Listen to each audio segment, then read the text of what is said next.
सबसे पहले हम बात करने वाले हैं जलवायु की। भारत की जलवायु हम देखेंगे, इसमें हम बात करने वाले हैं वेदर या मौसम की। वेदर या मौसम किसे कहा जाता है? किसी स्थान पर आर्द्रता, तापमान, वर्षा या हवा की गति आदि जैसे तत्वों के संबंध में वातावरण को दिन प्रतिदिन की जो स्थिति होती है उसे मौसम कहा जाता है। इसका मतलब है किसी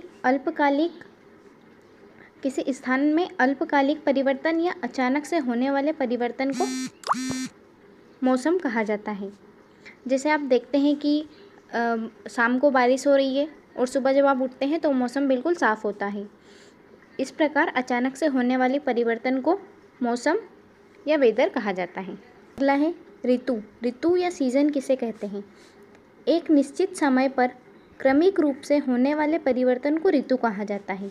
देखिए, अब जानते हैं जो मौसम था वो अचानक से परिवर्तन होने वाला और अल्प समय के लिए परिवर्तन था, लेकिन जो ऋतु है ये एक निश्चित समय के बाद और क्रमिक रूप से होता है। जैसे यदि वसंत ऋतु चल रही है तो एक निश्चित समय के बाद ग्रीष्म ऋतु आएगी, इसके निश्चित समय के बाद वर्षा ऋतु आएगी।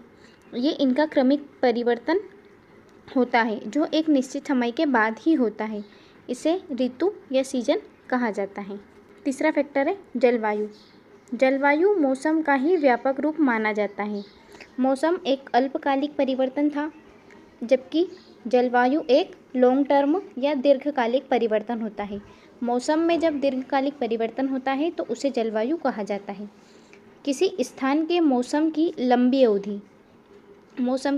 अवधि जैसे 25 वर्ष तक एकत्रित आंकड़ों के आधार पर बना मौसम का पैटर्न उस स्थान की जलवायु कहलाता है।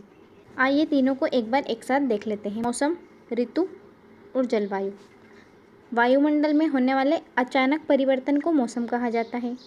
एक निश्चित समय पर क्रमिक रूप से परिवर्तन होने को ऋतु कहा जाता है, जैसे वसंत ऋतु, ग्रीष्म ऋतु, वर्षा ऋतु आदि। जलवायु मौसम का ही व्यापक रूप है।